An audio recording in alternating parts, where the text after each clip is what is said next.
Students, welcome to NR English classes. In last class, we have discussed what is active voice, what is passive voice, their definitions and their rules, and how present tense can be changed from active voice to passive voice. And in today's talk, we discuss how active voice can be changed to passive voice in past tense and future tense. Shall we start, students? Students మొదట మనము simple past దాని sub divisions discuss చేద్దాం.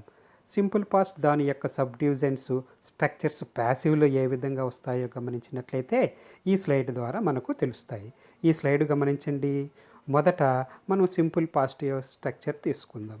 ఆ structure ఈ విధంగా ఉన్నది గమనించండి. Subject plus was కానీ వర్ కానీ, సింగులర్ అయితే వాజ్ వస్తుంది, ప్లూరల్ అయితే వర్ వస్తుంది, plus V3 plus by. Past continuous చూడండి.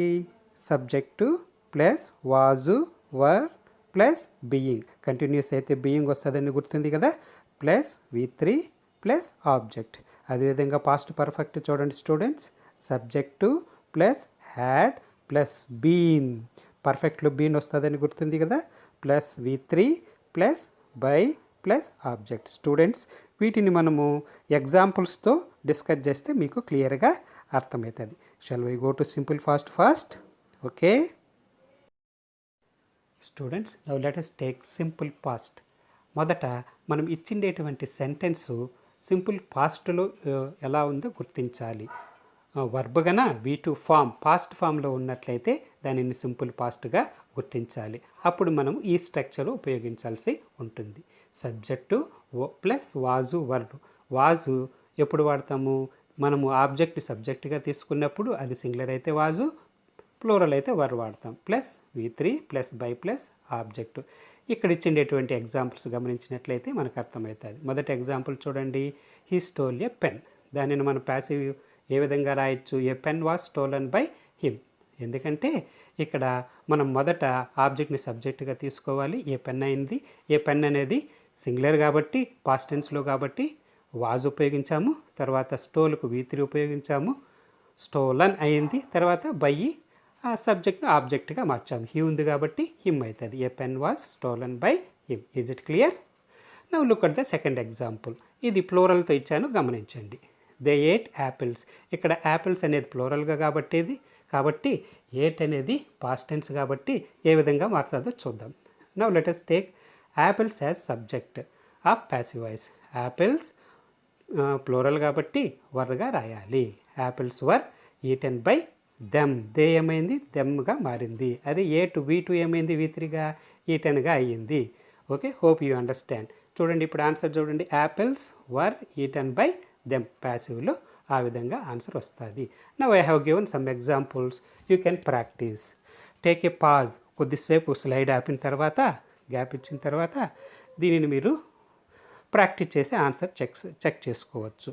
గోపాల్ సోల్డ్ బ్యాంగిల్స్ అన్నప్పుడు ఆన్సర్ ఏ విధంగా వస్తుంది అంటే bangles were sold by Gopal. Bangles అనేది ప్లూరల్ కాబట్టి వర్ వస్తుంది. Bangles were sold by Gopal. Next fourth example చూడండి. సీ సాంగ్ ఈ సాంగ్. సాంగ్ అనేది సింగులర్ కాబట్టి a song was sung by her. She హర్గా మారుతుంది. నెక్స్ట్ లాస్ట్ ఎగ్జాంపుల్ చూడండి. You did not see the film. ఈ సెంటెన్స్ నెగిటివ్లో ఉంది. నెగిటివ్లో ఉన్నప్పుడు నెగిటివ్ మీనింగే చూసుకోవాలి. Okay, you did not see the film. ఇక్కడ ఆబ్జెక్ట్ ఏంటి? The film. The film was not seen by you. You వస్తే యూనే రావాలి కదా, అప్పుడు ఆన్సర్ చెక్ చేసుకోండి. ద ఫిలిం అనేది ఆబ్జెక్ట్, దాన్ని సబ్జెక్టుగా తీసుకున్నాము. అందులో అది సింగులర్ కాబట్టి వాజ్ వస్తుంది. ద ఫిలిం నెగిటివ్లో ఉంది కాబట్టి was not seen by you. Okay, is it clear students? ఇప్పుడు మనం పాస్ట్ కంటిన్యూస్ ఎగ్జాంపుల్స్ చూద్దాం. పాస్ట్ కంటిన్యూస్ ప్యాసివ్ స్ట్రక్చర్ తీసుకున్నట్లయితే సబ్జెక్టు ప్లస్ వాజ్ కానీ వర్ కానీ ప్లస్ బీయింగ్ కానీ plus V3 plus by plus ఆబ్జెక్ట్గా వస్తుంది ప్యాసివ్ స్ట్రక్చర్. మనకి ఇక్కడ వాజు వర్ ఉంది. ఆబ్జెక్ట్ను సబ్జెక్ట్గా తీసుకున్నప్పుడు అది సింగులర్ అయితే వాజు వాడతాము, అదేవిధంగా ప్లూరల్ అయితే వర్ వాడతాం. అది గుర్తుంది కదా. Okay, now let us take the first example. She was drawing pictures. దీన్ని మనము ప్యాసివ్లో తీసుకున్నట్లయితే ఆబ్జెక్ట్తో సబ్జెక్ట్గా స్టార్ట్ చేస్తాం కదా. మరి పిక్చర్స్ అనేది పాస్ట్ టెన్స్ కాబట్టి వర్ వస్తుంది. పిక్చర్స్ వర్ బీయింగ్ కంటిన్యూస్లో ఉంది కాబట్టి బీయింగ్ యాడ్ అవుతుంది. పిక్చర్స్ వర్ బీయింగ్ V3 వాడతాం, drawn by her as usual, అది ప్యాసివ్ వాయిస్ అవుతుంది. Pictures were being drawn by her. Okay, now let us take the second example. We were discussing a lesson. ఇది నేను సింగులర్గా తీసుకున్నాను. Okay, a lesson అనేది singular కాబట్టి singular తర్వాత was వస్తుంది. A lesson was continuous tense కాబట్టి బీయింగ్ వస్తుంది. A lesson was being discussed by us. Is it clear? Okay, now I have given some examples for practice. You can practice and give a pause. కొద్దిసేపు slide ఆపిన తర్వాత practice చేసి నేను చెప్పేటువంటి answers check చేసుకోవచ్చు. Soni was learning music అనేది singular కాబట్టి అప్పుడు ఆన్సర్ ఏ విధంగా వస్తుంది అంటే మ్యూజిక్ వాజ్ బీయింగ్ లెర్న్ట్. లెర్న్కు లెర్న్ట్ వస్తుంది, LERNT, learnt by Soni. Music was being learnt by Soni. Okay, now take this fourth example. He was playing games అనేది ప్లూరల్ కాబట్టి వర్ వస్తుంది. Games were being played. Played V3 played వస్తుంది కాబట్టి played రాయాలి. Games were being played by him. He ఏమవుతుంది? హిమ్గా మారుతుంది. Okay, now look at the last example. They were watching TV అనేది కూడా సింగులర్ కాబట్టి TV was being watched. V3 form ఏంటి? వాచ్డ్ కాబట్టి TV was being watched by them. Okay students, have you understood? Okay, now let us go for the past perfect tense. Students, now let us come to the past perfect. Past perfect structure మనం గమనించినట్లయితే అది ఈ విధంగా ఉంటుంది. Subject plus had plus been plus V3 plus by plus object. Perfect past perfect కాబట్టి had plus been వస్తుంది. Now look at the examples. My father had built a house. ఇక్కడ my father subject, had built verb, a house అనేది object. Now let us look at the passive answer.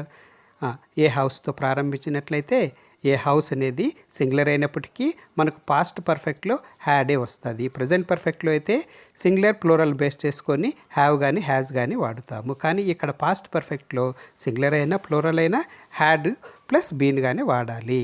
A house had been built by my father. ఇక్కడ మనకు V3 already ఉంటుంది. A perfect టెన్స్లో అయినా కూడా V3 ఉంటుంది కాబట్టి మనకి ఇక్కడ V3 ఫాము అదే వస్తుంది. బిల్టే వస్తుంది. దానికి మనము ఒకసారి వర్బ్ ఫామ్ గమనించినట్లయితే బిల్టే వస్తుంది కాబట్టి బిల్టే రావాలి. A house had been built by my father. Is it clear? Now look at the second example. He had won many prizes అనేది ప్లూరల్ అయినప్పటికీ పాస్ట్ పర్ఫెక్ట్ కాబట్టి హ్యాడే వస్తుంది. Okay, many prizes had been won by him. Okay, is it clear students? Now I have given some examples for practice. As usually you can give a pause and practice and check your answers with my answers. Okay, third example చూడండి. I had posted a letter. దానికి answer ఏంటంటే a letter had been posted by me. మీగా మారుతుంది. అదేవిధంగా fourth example ఏంటంటే she had won prizes. ఇక్కడ prizes plural అయినప్పటికీ past perfect కాబట్టి హ్యాడ్ బీనే వస్తుంది. Prizes had been won by her. She హర్గా మారుతుంది. అదేవిధంగా లాస్ట్ ఎగ్జాంపుల్ చూడండి.